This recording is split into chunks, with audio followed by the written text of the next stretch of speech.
I've played a lot of games, and there's only a handful that are truly in leagues of their own. Maybe they're not perfect, but they are totally unique, where there really aren't any other games like it. This is one of those few games. I'm Sam the Ashen, and this is Fear and Hunger.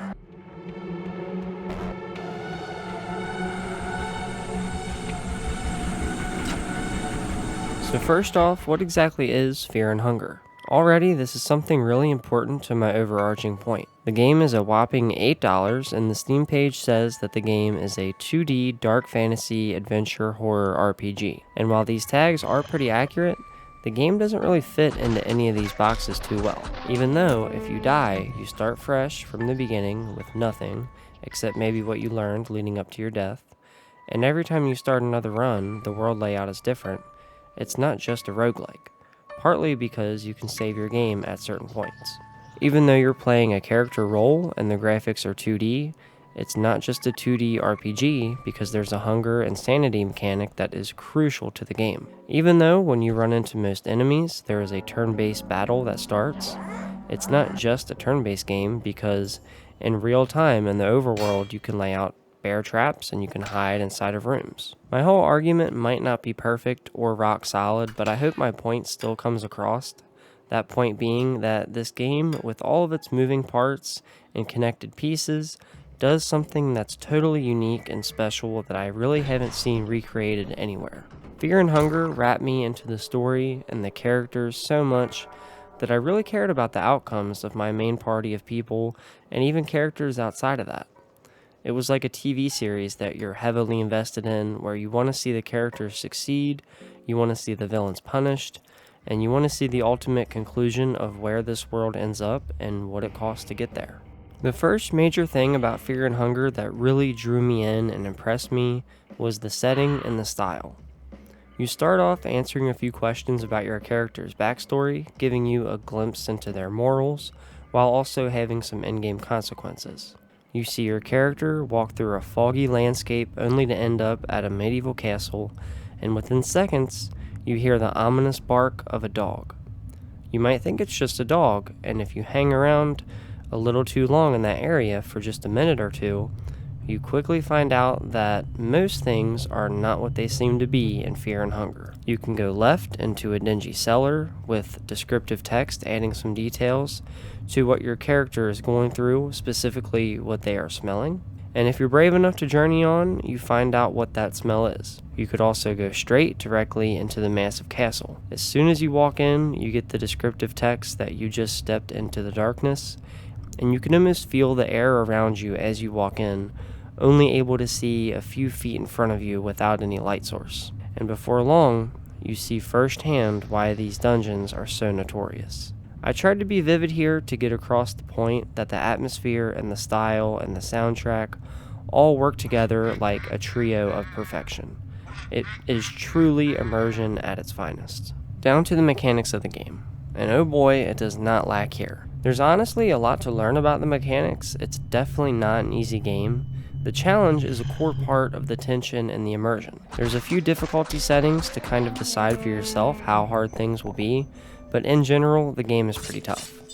You have free movement in the overworld, and one of your main goals is to explore and scavenge for supplies. Aside from the weapons and armor and other useful trinkets, there's two mechanics, and they're in the title: your fear meter and your hunger meter. Scavenging is a key part of keeping these stats up, and you get penalties for each threshold that you fall under, eventually dying from starvation or going insane from fear, being unable to continue on. Of course, while you're scavenging and exploring, there are literally untold horrors waiting for you around any corner, and these horrors only get more and more disturbing as you go. The enemy design in this game is phenomenal, incredibly unique, while also being pretty grotesque. For any of the extra cultured people out there who know Berserk, you can definitely see some resemblances here. For example, one of our main goals is to rescue the leader of a warband from the dungeons, and you can definitely see some similarities between Lagarde and Griffith from Berserk.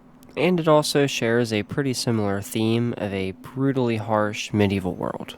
I'll go ahead and say it now, this game has more than a few really heavy and mature themes, so if you think that might bother you, I would steer clear from this game, for sure. The game is truly incredible and one of a kind, but it's also very harsh and disturbing. Yes, even though it's 2D, you'd be surprised. When you come into contact with an enemy in the overworld, you go into battle with that enemy. Most enemies will pursue you if they see you, so if you cross into their line of sight, they'll be after you. You can sometimes juke them out, and if you have the sprint ability, you can outrun most of them, but that doesn't mean you won't run into a corner, or even worse, another enemy.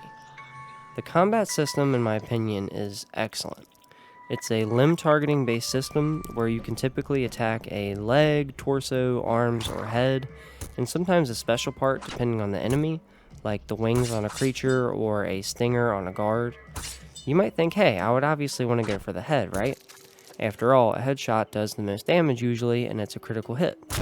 Well, your chances of hitting a headshot are really low, I think around 30% at first. If you manage to take out the enemy's legs, then the opponent will fall down, letting you get an easy headshot. But then again, if the opponent is holding a mace or a cleaver, and you only have 1 or 2 party members, this might not be an option. So sometimes you might want to take out an enemy's weapon arm. After all, you'll be fairly weak defensively early on, and once a party member dies, they're gone for good. If they lose a leg or an arm, those limbs are gone for good. Lose both your arms, and you can't really attack anymore. Lose both your legs, and you'll be crawling around for the rest of the playthrough. It's pretty brutal, but the tension is high, the immersion is deep, and the payoff and accomplishment for success is huge. Now, luckily, there are several save points. There's only a handful of save locations outside of a very rare book that lets you save one time for free.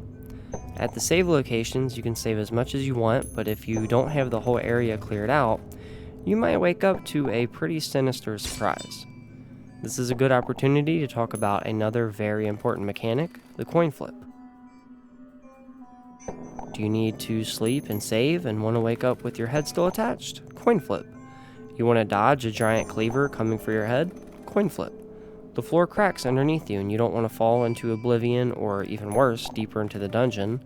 Coin flip. You want to search a treasure chest for an awesome weapon? Coin flip. It's a simple heads or tails. There is also lucky coins that you can find that let you flip twice, but even those aren't guaranteed. I've failed more than I care to remember. This is just another reminder in the game that nothing is guaranteed and it can all fall apart pretty quickly. Just a little reminder, I won't be able to cover everything in the video alone, so just know that this is literally the tip of the iceberg. Another mechanic or plot point to discuss is the gods. For the most part, there are 3 main gods in the game, with each having different meanings and inspirations and mechanics. They're pretty freaky, but really interesting too. You will come across these ritual circles throughout the game that allow you to pray to those gods and even make offerings to them. This goes down a pretty dark path, so I'm not going to get too deep into it, but 2 main things you can do is sacrifice your teammates for some power, but only the weaker, softer people do that. And you can also become something called a marriage that allows you to literally fuse with one of your party members. Pretty wild, huh? There's also skill points that you can earn from certain things, and you can get skills, spells, passive perks, etc. Speaking of your party members, this is quite an interesting cast of characters. You have your selection of 4 people you can pick from, each with distinct strengths and weaknesses and personalities. Whoever you pick, you can end up recruiting the other 3 to your party, along with a few other NPCs in the world, like the little girl you can rescue from a horrible guard, or a pretty freaky dog that can end up being a great friend if you offer it some meat in the middle of a battle. There's a lot of really cool little secrets like this that are just waiting to be discovered, and the game altogether is kind of a big, long journey, and it's truly a piece of art. I could go way deeper, but that's really all I have time for today.